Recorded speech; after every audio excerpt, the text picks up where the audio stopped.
Home, one of my favorite songs. I frighten Dorothy, and Dorothy always wins. All right, she's been hanging out in the Bristol Farms green room. Let's get her in here. Kathleen Madigan, come on in here. Kathleen Madigan. This is the dream. What an honor. Hi, Good Kathleen. morning. Hi. How are you? Hi. Have a seat. Set her up. Put her headphones on. Chair. I feel like a giant. This is perfect. See? Yeah. Look at you. Wow. I was saying before we went to break this last break that I'm surprised that the Kathleen Madigan sitcom has not been developed and has been on for 10 years. Well, that would require me working a lot. Not into that? Not really. No. Seriously. No. I mean, we're like, why doesn't Kathleen Madigan have a sitcom? Oh, it takes forever. Like, I don't have the patience for it. Like, I'm friends with Louis Black, and he was a guest thing on The Big Bang Theory. Yeah. And we went there at 4:30. Yeah. We left at 10. We drank wine. We took naps. Well, that sounds good. The wine part sounds That good. was awesome. But, like, I'm like, really? We've been here for 7 hours for you to go down and play the crazy professor for 4 minutes. Like, he was just at the end. He was like, I don't blah, blah, blah, blah, blah. It is a lot. And then we ran you have to really have a passion for acting. Yeah, it's a lot of waiting around. Yeah. So you've probably been offered stuff. You just I don't I'm have not it, interested. the passion. Yeah, until they can find a job where I work an hour and 10 minutes a day, whatever I want. I won't even take things that are 5 days a week. Like, even if they're an hour. Yeah, like, that's too much a commitment. Yes. ABC or one of them was like, we're going to do, or one of the networks, we're going to do a new thing like The View after they kicked all the soap operas off. And they start talking in the meeting. And I go, wait a minute. Is this every day? And they were like, yeah. And I was like, well, then I'm going to leave. But I'm going to leave you a list of names of some ladies that might like that. But I'm out. I'll come in on Friday. I can't, or Mondays. I'm always off on Mondays. I'll fly home early and come in on Monday. How can people commit to that? You probably don't understand. Like you said, we're here every single day, and we wake up at 3:45. That's awful. It's And nuts. now with Dish Nation, we're on that show as well, the television show on Fox 11, plugging myself, that we have to get up even early. I got up today, my alarm goes off at 3 a.m.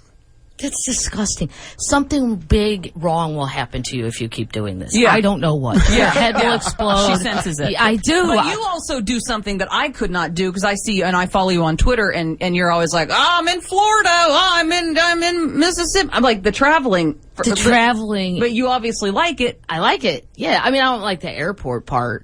But yeah, I like to keep going. The longest I've ever been in any place is my sister had twins and I went home to help and I was there for 2 whole weeks. I said, wow, I haven't been anywhere for 2 weeks in a row since I was 22 years old. She's like, you're a freak. Do you understand what a freak statement that is? That is a freaky statement. And I'm like, well, I just get bored, I guess. You get bored. So you don't At see 3 yourself in the ever- morning, I did this with a different radio station. Somebody, the lady had a baby and they said, oh, will you come in for 2 weeks and do it? And the alarm would go off at 3:45 and I had no intern person, so I had to gather the news like I was 15 years old and running around this radio station. Yes, welcome to and radio. I thought, how do these people, there's not enough money. How much? 10 million? I don't know. I mean, literally, my meeting with the higher ups here would be I need you last to be 1 my minute. agent. Yeah, I should be your agent because I can explain exactly how the body breaks down, how you're killing these people, how they have no joy because they can't watch 10 normal million TV. minimum. Kathleen, oh my God, please represent me. I would go Okay. in and be an agent, but I'd all have to get you all together, and you all have to agree to just trust me. Yeah, So I'm in and 100%. nobody can lowball. I like the physiological aspect. You go, their bodies are breaking down. They have no Nobody joy. can lowball. Yeah, live. We have blood tests. Their serotonin is low. You're killing them. This is not normal. They're not nocturnal There's beings. a lot of cortisol building up, which is causing belly fat. I mean, Yes. it's just of all the Thanks. stress. Thanks for pointing out the belly I fat. pointed at Yes, but you myself. I met pointed me. at They're myself. humans, me. not owls. They're not built the same way. Yeah. Did you have, a plan for something else if you didn't go into comedy? And I had no plans. There was no plan. No.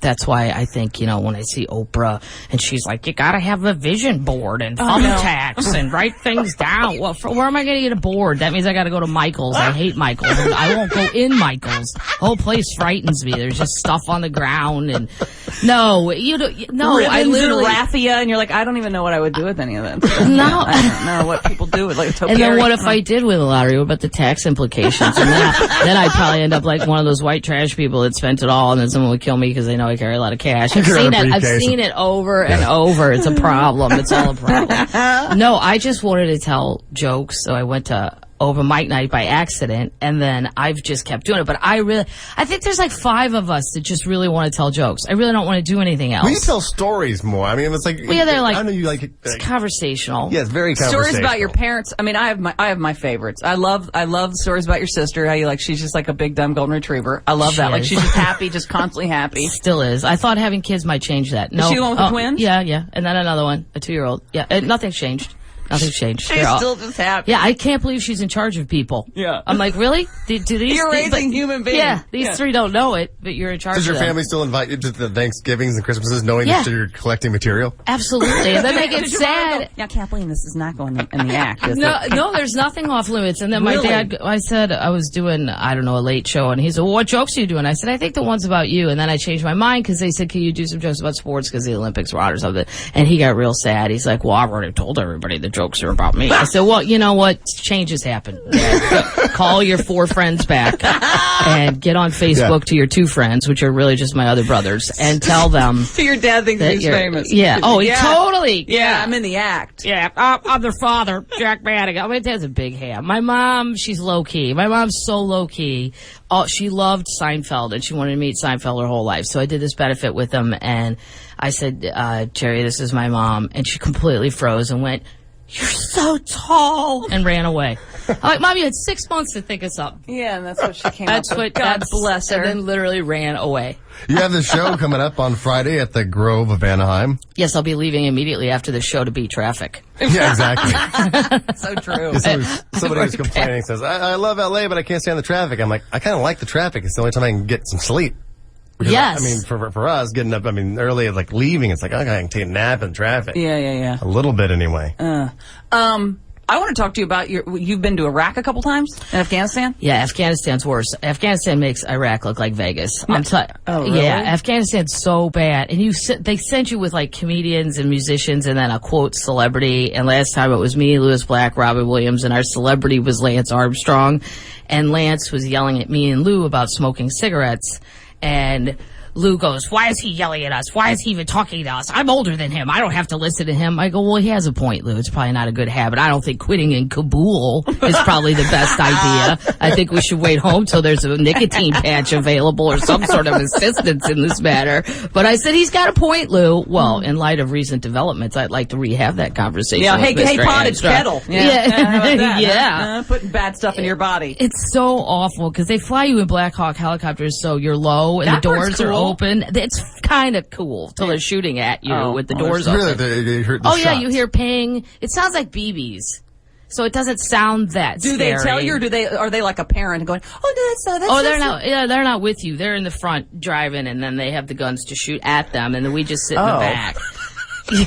Nobody's holding your hand. But at one point, What we are they flew. paying you? $10 million a Yeah. night? Nothing. you We won't go do for it. She nothing. won't do radio, but she'll get a Black Hawk and be shot Yes, at. I will. Tell me how bad for radio free is. for America. Because I'm a patriot, depending on the temperature. As soon as it gets cold, I'm no longer a patriot. I'm like, I hate our country. I just want to go home. I don't understand why we're in this war. This is ridiculous. But we saw all these camels running around, like on the ground, and Lou goes, "Are those wild?" I said, Lou, I don't even know what that means. I mean, they don't have little saddles with monkey jockeys. Yes, I have a collar. Yeah. Oh, that's somebody's. That one's got a collar. Pull over, on. there's a lost camel. See if it's got a tag. I said, yes, I think they're wild. I think they're wild. He goes, where are we? I said, I think we've flown to the Bible. And I mean the bad Bible, the Old Testament, where God is angry and throwing locusts and fire. Not the new Bible, not the New Testament, where there's wine and cheese parties and people are waking up from the dead. Hey, how you doing? This is the bad Bible. Things are on fires. It's so. If people say there's third worlds, it's a fourth world. And I don't know what anybody's supposed to do about it. I don't understand how we're supposed to fix it. Oh, God. I don't, and the female Marines go, we go into the local town and talk to the ladies about, women's rights. I go, but that's a Taliban-run town, right? And they're like, yeah. I go, do you speak Afghani or whatever it is? They're like, no. I go, do they speak English? They're like, no. I go, so our taxpayer money is paying for you to go into a town and play a game of charades with a lady dressed up like a beekeeper. I try to trick her into leaving her husband, who thinks it's the year 11, and is very happy with that year. I don't see how this works. Call me cynical Sally, but I say we pull the plug on that operation and spend that money in some other way. You need to run for office. You shouldn't even. No, she's got to go. They can't be there every day. She doesn't like working. No, she should be in politics. Yeah, that's true. Yeah, they take a lot of breaks. And it is annoying, like, you go to Kandahar, this big giant base, and they're like, now this is a new hospital we built for them, and blah, blah, blah, here's a new school, and blah. I'm like, we should invade Detroit. We need all those things in Detroit. Wow, they get a new school, they get a new hospital, they've got all this stuff. It's all brand new on our dime. Let's start a war with Flint, Michigan. Yeah. I like that. How bad does a city have to act to get attacked? Because St. Louis, we'd do it. We would totally do it. Let's go to war. Kathleen. I love you. Kathleen Madigan, definitely go see your show at the Grove of Anaheim this Friday, March 8th at 8 p.m. I guess they can go contact the Grove. Is there a website or anything? It's probably on my website. What's your website? KathleenMadigan.com. How'd you get that? I was in way before the crunch. Yeah. I got it. Follow Kathleen on Twitter, too. There wasn't a Kathleen Madigan out there? There is. There's a lady who writes for Business Week. She's the editor, because sometimes people tweet me and go, your article on the housing disaster was fantastic. I just say thank you. Like, do you really think that I would be this dumb and smart at the same time? That I could sit around and go, let me tell you about Fannie Mae and Freddie Mac and what the real problem was with the situation. They really think it's me. She looks like she could be my sister of maybe 10, 15 years older. She looks Irish enough that she could fit in at a family reunion and no one would say, why is that lady eating potato salad? Everybody would go, oh yeah, I think she's one of the McCarthy girls. So there's another Kathleen Madigan. Yes. When you're on Twitter, I'm assuming everyone's on Twitter. I love Twitter. Yes, Facebook. It's a little drawn out for me, but yes, Twitter. Yeah, Twitter I play a lot. She's fun to follow. It's Follow her at Kathleen Madigan on Twitter too. Yeah. All right. See, I got that one too. Wow. Unlike Lewis Black, who had to take the Lewis Black, because somebody already took Lewis Black. the Kathleen Madigan. Yeah, the show, The Grove of Anaheim, this Friday, March 8th at 8 p.m. Thank you so much for coming in. Anytime, sweetheart. Thank Anytime. you, guys. Anytime you pass back through here on your way. Going back to bed. The Nomad. Now. Go back to sleep. I'm so jealous. She's going back to bed. We're going to come right back. We are Heidi and Frank. That was just a little sample of the Heidi and Frank show on 95.5 KLOS. To get more samples like this and hear all the fun we have, you can do that at 955KLOS.com. Now, to get the show in its entirety on demand, and if you want to watch the show, we webcast it every day, all you have to do is go to HeidiandFrank.com and become a premium package member. Do it right now.